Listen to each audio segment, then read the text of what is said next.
Hey guys, Fenix and Reagle here from the Part-Time Nerd, bringing you guys another of the Fractals. This one is the Urban... What was it again, Reagle? The exact title of it. Urban Battlefield. The Urban Battlegrounds, actually. I googled it. I actually alt-tabbed in the background. You So for this one, as you notice, Ubi kind of turned to Char and Seaden, but the rest of us didn't. It's kind of a bug right now. Sometimes you turn into Char, sometimes you don't. The whole point is you're replaying the history of Ascalon. You're replaying back when the battle was when the Char took over the city. But I will always be sexy, says Omega. Now, for this part, very important here, all right? For this fractal, you want to run around the left side. This is not a glitch nor a bug. This is going to save you a headache. You have a bunch of veterans following you that assist you in the battle. If you run down the center of the field where there's an infinite spawn of veteran Ascalonians that are defending their city, your vets kind of will do that. They'll go fight them, and they'll get stuck. Come on, please don't get stuck. Come on, yes, kill them. Good, run, run, run, run. We're a strike team, says Seaden. Yes, Seaden, you have a mic, eh? Yeah. Oh yeah, I do. But you were also talking a lot. So it's my job. Yeah, I know. Strike Team Omega. Don't even try that one, buddy. Now, for this one, you don't want your vets to get caught in the center. If they get caught in the center, they're going to stay in the center, and you have no help. And the enemies in this area are tough enough that you need your vets at all times. It's not optional. Chicken? Oh, you're killing chicken? Oh, something important to note. These chickens that Seaden just absolutely murdered, they're all throughout the map. If you kill all the inanimate chickens, you'll get a bonus achievement for collecting or for killing them all. And I think I just yelled into the mic bonus, so I apologize in advance for that. Also called chicken. the mic. I'm gonna move that mic a little bit so I don't wreck our viewers. Now, as we're running around the edge here, what we're trying to do is get to the main gates there. So we're going to kill all these vets. They kind of conveniently pulled themselves into a nice group. That never happens. I'm going to enjoy that while I can. Oh my goodness, there's a warrior in there. Run! Watch for the warriors. The warriors have a dash charge that can insta-down almost anyone on your team, no matter how tanky they are. It's a pain in the ass. Once you get here to the boss will be guarded by 3 flaming oils on the top. Burn those down with your team really quickly before running in, or you'll get absolutely murdered. And don't worry... Lilith's down! Ubi! Save the Ubi! Rallied. Don't worry so much about the ballistas. The ballistas actually respawn because of the boss. I'm going to show you something nifty about the boss, something pretty cool and funny. This boss is actually a reference to a big-time, I guess you could call her a Guild Wars 2 celebrity, Dolphy. Anyone who knows anything about Guild Wars knows about Dolphy. She runs a wonderful site with a lot of information on it, so Guild Wars decided to tribute her in this fractal by making the boss named Siege Master Dolphy. So we're gonna kick on a big shot here. We're kicking Dolphy's ass. We're sorry for it in advance, but you know, had to happen. Regal, we're talking about the Canadian thing. I gotta say sorry if I punch someone in the face. You know, it just happens. I'm so sorry, Dolphy. Didn't mean to. My arrow slipped. Alright, so we're gonna break down this gate. Once you kill Dolphy and break down the gate, you're in the area of loot. This is important. All the mobs in here can drop loot. Now, what most groups do is they stand here. Instead of going all the wrong ways, killing all the wrong mobs and taking forever on this path, you want to walk down these paths and look for something. Let's see if I can... Oh, we got the short path. Oh, that's really awesome. Short path, yeah. That's awesome. So I'm going to look into the distance here. If you'll notice, there's some sandbags over in the distance over there. That means that path is blocked. If you walk to each path, each one will have sandbags blocking it, except for this one. If you notice, there's a straight walk to the gate over this way. That means we got lucky. It's the shortest path to the boss in the end. So we're just going to pull these groups here. Now, important to note, there's no warriors in this group, so we should be fine. It's just a bunch of archers. But if there were... If there were, we'd run like little girls and scream. Yeah. And let's get a little technical with these warriors. Now, when they actually do that upswing attack, it actually hits before they show the animation of the upswing. So you gotta roll a little bit prior. Yes, very much so. The warriors are probably the most... No, second most dangerous enemy in here. The most dangerous are the Ellies. The Ellies have an AoE that you won't even see on you until it hits you. And Seaden got a double rare, you lucky bastard.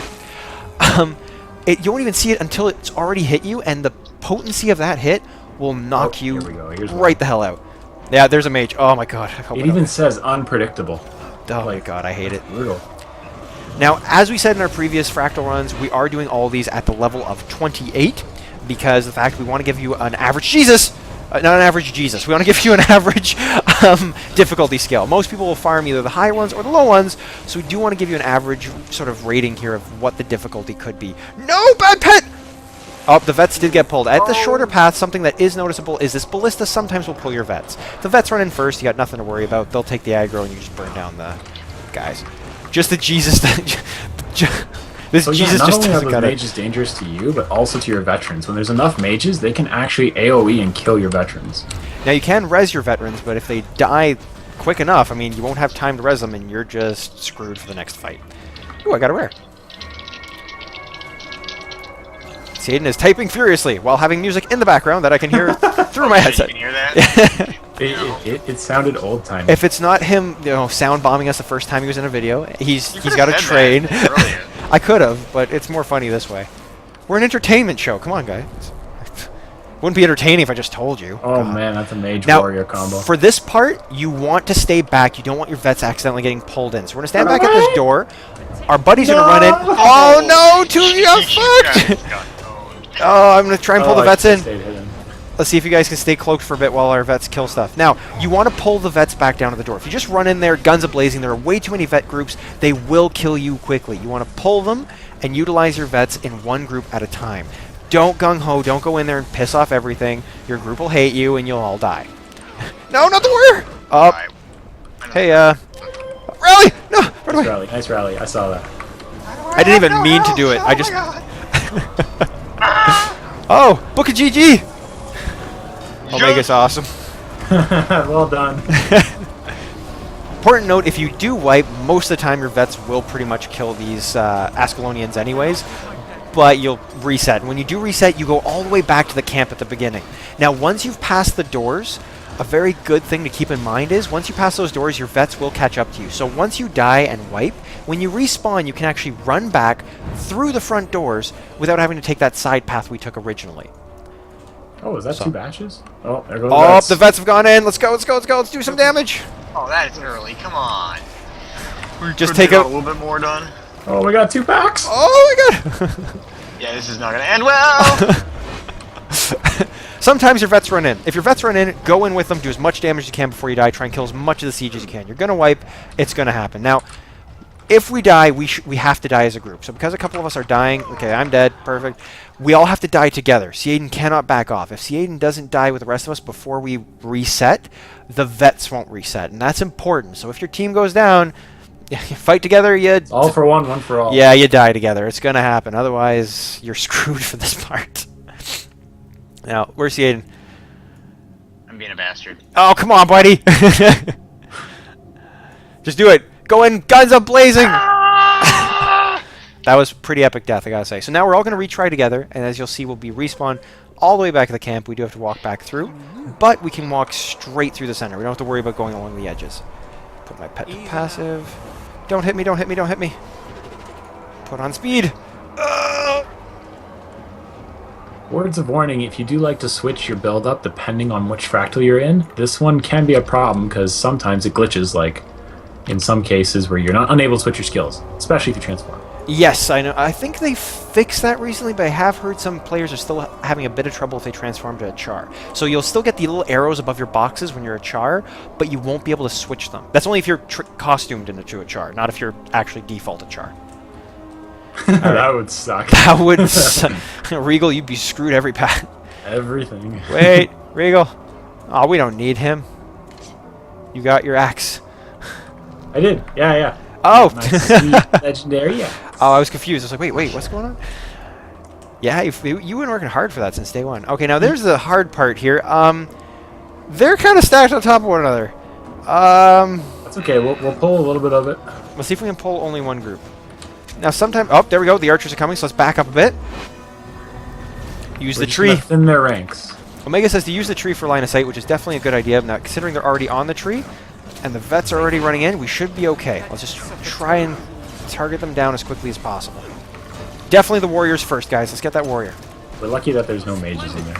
No, there are monks. Another thing we didn't mention, monks are very tricky in this one as well, but not because of the fact that they heal their party.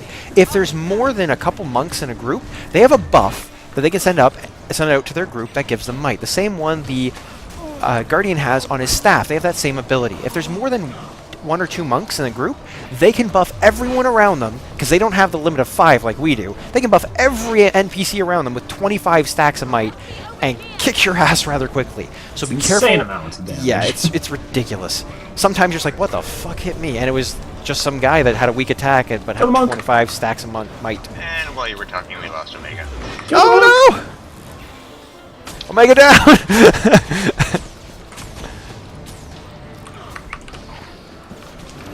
Alright. We got this. We got this. There's only a few left. We There still should have be most of another our group vets. hiding on the other side of the ballista. No, they pulled. No, we pulled that too. Really? Well, I'm a girl, and they usually down the girl. We killed the first two groups real fast. If they're considerate, yes, they down the girl. Oh, it's awful. Alright, moving on. Let's kill the siege. There's a bunch of siege in the center, too. We probably should have mentioned that. There's ballistas and arrow carts. That's usually what screws you over and pulls the vets. That's why it's always best to pull back a little further than we did. Pull behind the doors. It's better for your group because the vets probably won't get shot by the ballistas. Now, for this part, this fire shaman's going to be building up a huge fire charge to blow up the tower. In order to do so, he needs to be defended. So over the next few moments, there are going to be groups of 3 vets at a time popping out to try and kick our asses. Hold the line. Or the circle. Definitely. Loot. Okay, that was mean, says Omega. It was, I love girls. Big fire. Yeah, I think, Omega, your girlfriend plays this game with us. She's Jaina, right? Yeah, okay, perfect. I won't tell her you said that, alright? We'll make sure she never sees this recording. Don't worry. Shh. Got your back, homie. Don't worry.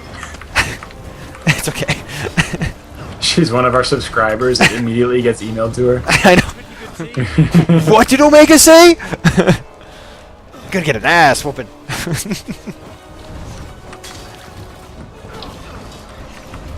There goes that 25 stacks of might. Yep, there it is. You see on the enemies, they do have 25 Oh, stacks it of might, hurts which so means they hurt a lot more than they should. Why is my pet... Oh, shit, I'm an idiot. Been on passive this whole time. My pet's been on passive this whole time. Wow, that was bad.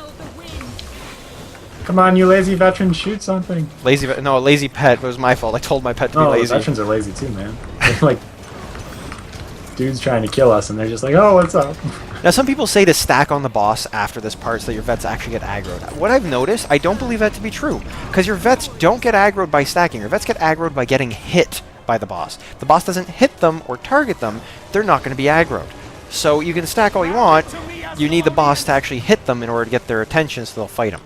Now, as we mentioned in previous Fractal videos, as this is, what is this? I can't even remember what number this is in the order that we'll post them. But, important note, this boss does have agony like all the other bosses of the Fractals. His agony is a giant fire burst that he's going to shoot out from him that applies agony in an AoE around him. The agony will murder all the NPCs immediately, but won't murder your team if you have agony resist. Or your pets anymore. And me. Yeah, my pets actually survived that. So now the vets are timed. At a certain point in time, they will start rushing in, whether they've been targeted or not, is a default script item. That is correct. This boss also summons a little squire to fight you. He does do a lot of damage. Be careful of him. He is a pain in the ass. But right now he's got his sword out. So when this boss has his sword out, he's going to be doing sword lunges, sword spins, sort of like the great sword of fire that the Ellie can summon. Very similar move mechanics. What you really want to be careful of is when he pulls out his staff. His staff hurts way more. He has the meteor shower, which just murders everyone. And our vets really don't want to fight this guy. Vets, get in there, you lazy bastards! Yeah, they're freaking lazy. We just have, like, you know, I take back what I said. Maybe stacking does work a little better than what I'm doing. Who knows? Don't worry about targeting down the squire either. The squire does respawn every time, so leaving him at low health sometimes can help you get a rally. Oh no! Yeah, he doesn't give any regeneration to the boss or anything. He does give protection, I think. Our vets. Retaliation. Retaliation for sure, yes. But I think he gives the protection too. Let's see here. Let's keep hitting them. Our vets are finally running in just in time for the agony. Wow. Oh, some of them. Yeah, that was like half of them were in range of that. Yeah. All right, so we're gonna save Ubi here. Poor little Ubi got hit by that.